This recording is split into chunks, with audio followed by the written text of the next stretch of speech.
I'd like to talk with you today about one trait that tends to be at the very foundation of narcissism, especially as we go further down the spectrum towards deep pathology, and it's the trait of paranoia.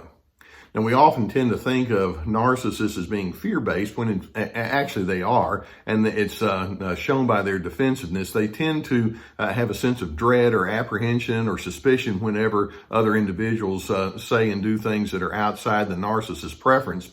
But when we talk about paranoia, it takes that fear to a different level. The paranoid narcissist operates with a sense of hypervigilance. What are you people out there thinking and saying, and where do I stack up here? They have easy suspicion. If you say or do something that's outside their preference, it's like, okay, I don't know exactly what it is right now, but you're not onto something that's good and it's not going to serve me well, and they're very suspicious of what your motives might be. They operate with a sense of cynicism. The cynic is somebody that's trying to weigh out life to figure out how things need to be interpreted, but they do so with an extra bent towards pessimism. And they can be very, very self-protective. Their guards are up in a very thick and broad kind of way. Now, typically early in life, these budding paranoid narcissists learned that you're either going to be controlled or you have to be in control. You're either going to be shamed or you need to be the one that pronounces shame. You're either going to be judged or perhaps you can become the judge. You're going to be deemed by many as inferior, but you can beat the system if you try to be superior. And so these individuals have learned, chances are other individuals aren't going to understand me the way that I want to be understood. And so they decide I've got to take charge and I have to make sure that everything goes my way. Why aren't you going along with my schemes and patterns here? And so it's their background of all of these kind of strains and tensions sets them up for this paranoia. Now, I'm going to give you a 20-point checklist. I know that's a lot, and so I've written an article that outlines these 20 points on our survivingnarcissism.tv, and you can access that easily enough. But I want to go through this with you, and as I do, you might even want to keep count of somebody that you might have in mind, and I'll let you know what we're talking about there in terms of our scores. But let me go through these 20 and give you an idea of how this paranoia impacts them in the direction of narcissism. Now, first and foremost, number one, these paranoid narcissists have concluded that it's not okay to be open about their own personal hurts and strains and basically their humanity. It's like, you are not going to know what's going on inside of me. I'm not going to let you in and know my strains and hurts and difficulties. That will not happen. Number two, in their paranoia, they have a broad, and when I say broad, I mean pervasive distrust of other individuals. Even if they don't have a reason to not trust them, it's like, well, I don't trust you anyway because I know how people get, and they operate with a real sense of pessimism. Number three, they have a hypersensitivity towards cues that might imply rejection. If you say or do something that implies, I'm not really with you on this, or I'm not on your team with respect to this, it's like, well, why not? What's going on here? Why would you think that way? Do you think you're better than me? And so it's like you're just touching a raw nerve, and they just can't help but react in a very negative, pessimistic way. Number four, they have presumptions of persecution. Not only do they have hypersensitivity, but it's like, you're out to bring me down, aren't you? And you think that you're going to make me look bad, but I've got news for you. That's not going to happen. But they see life as a competition, and they see you as the adversary. Number five, they're deeply offended if you seem to ignore them. It's like, wait a minute, I have to have your attention. I have to have your admiration. You need to pay attention to me. And if you're not, then something really bad's going on here. And they don't give you the benefit of the doubt at all. Number six, they feel a sense of disdain towards other people's gains. If somebody else has something positive that happens to them, that paranoid narcissist is thinking, why didn't that happen to me? You think you're all that. That wasn't fair. I'm the one that should be getting the positive accolades, not you. And so they'll interpret you in a way that says, yeah, you're because something good happened to you, that puts me in a bad light and I can't deal with that. It's the way they think. Number seven, in groups, they can have an exaggerated self-focus. When they're around people socially, it's like, okay, how am I coming across? How are people taking me? How do I look? How do I sound? How do they receive me? And so there's so much of a selfishness there that you can see that it's very difficult for them to show the empathy that would be necessary for relationships to go well. Number 8, they negatively interpret differences. If you or I think differently from one another in a healthy sense, we can say, okay, we have different interpretations. But if you differ from the narcissist, it's like, why are you doing this to me? You know, why don't your thoughts and why don't your needs and preferences line up with mine? You're against me, aren't you? And they take differences as an opportunity to go back into that adversarial mindset. Number 9, they need an adversary. They're very contrarian in the way that they look at life.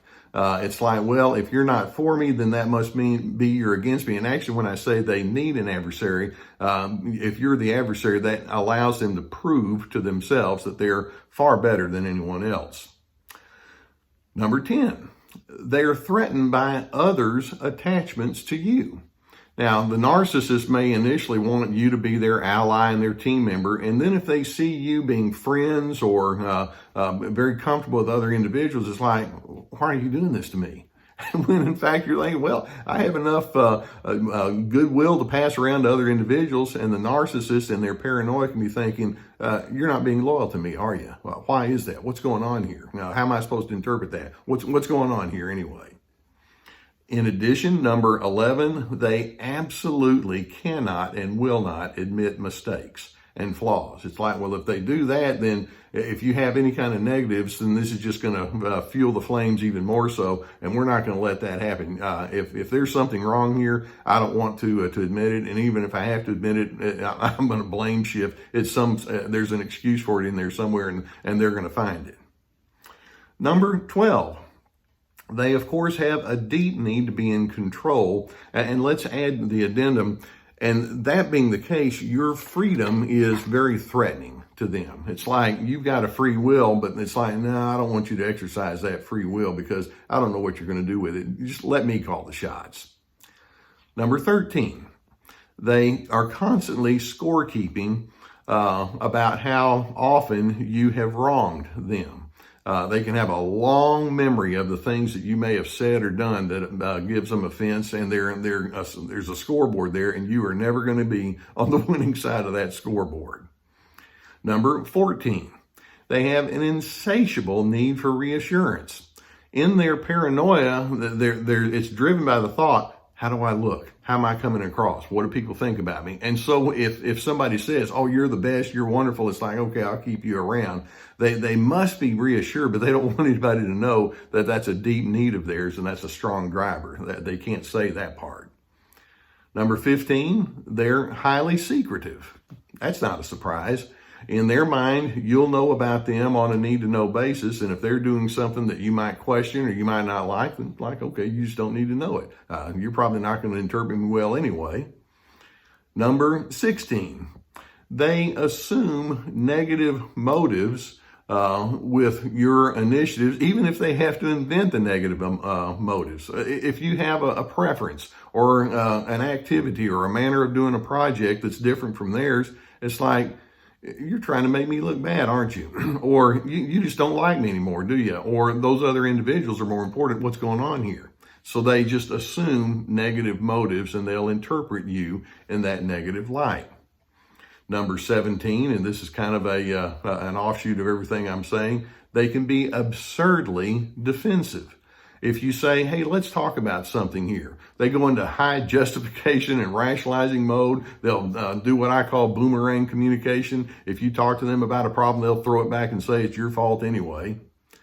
Number 18, they tend to operate with a chronic undertow of tension or dysregulated emotions. There's just kind of this edginess, and you just kind of feel like something's is not going right here, and it doesn't take much to push them over the edge. Number 19, they have an absolute dread of feeling powerless or irrelevant. If there's the possibility that you're going to lord yourself over them, it's like, oh, no. I have to be in the power position here. I will be relevant. I will be paid attention to. You got the memo? You got that? And then number 20, they cannot or they will not be subordinate to anyone. If they're required to defer to someone else, it's like, no, you're putting me in a down position and this isn't going to be good at all. So they have to be in the superior position. Now, those are 20 ingredients, and actually I could go even more. If somebody scores at least 10 out of these 20, it implies that the paranoia has a pretty strong foothold in the way that they engage with people, and it's going to impact them, and it's going to show in narcissism quite prominently. If somebody scores 15 or above, it's to the point where that paranoia and that narcissism is so deeply entrenched that it's probably not going to be dislodged at all. So do you understand when I go through a list like this, why we often say these people tend not to change? It's not that I don't want them to change, but they're so entrenched in this fear and this paranoia that it's like they don't have the ability to say, well, I'm going to trust people with who I am, with my heart and with my needs and all. They can't do that at all. They're damaged deeply on the inside. So that being the case, know what you're dealing with. And don't even try to force them to see the light, because in their paranoia, they're going to think, yeah, you're down on my case again. What's going on here? And so they're going to turn it into a competition. But instead, you want to make sure that you establish your boundaries, your assertions, your stipulations, and you live behind those boundaries, or within those boundaries, I should say. And if they want to scorn you and all, well, that's part of the pattern, and just kind of make room for that. And then chart your own course separately when you're able to. Sometimes you just are not able to have any kind of meaningful interaction with these people at all. It's rather sad to realize that when you deal with somebody that has this kind of paranoia and the narcissism that goes along with it, that these are very damaged souls, and this has been building for a long time. You happen to be a player on their stage. They want to make you think that you're the problem, but you're just the person that their problem is revealed with. And keep that in mind, because it's not about you when they come at you with all the fury that accompanies all this paranoid narcissism. Now, I do hope that videos such as this are helpful for you and help you understand what you might be up against. If you've not already hit that subscribe button, I would encourage you to go beneath and hit the subscribe button here, and we'll keep more coming your way. If you could use counseling, and if you have someone in your area that could help you, then I would encourage you to do so. All my life, I've encouraged people to seek counseling. Of course, this is what I do. I believe in it. I believe that you can be assisted with somebody that can help you through some difficult times or help you see blind spots. If you don't have someone in your area, we've vetted an online service that can help. I've received good feedback from them. We have a link below, and you can go there and receive some online counseling. And in this day and age, that's quite popular. We also have our websites. I mentioned survivingnarcissism.tv, drlescarter.com. We have a link below to my library that has mine and Laura's books in there. And in addition, we have our video workshops, lots of resources there. I want you to operate with a sense of knowledge. Knowledge is power. And when these individuals come at you with their paranoia, I hope that you don't get pulled into their schemes. Instead, as you know what you're dealing with and as you know who you are, I'm hoping that you can anchor in your sense of confidence and your sense of steadiness and decency. And in doing so, you can remain positioned in a place of peace.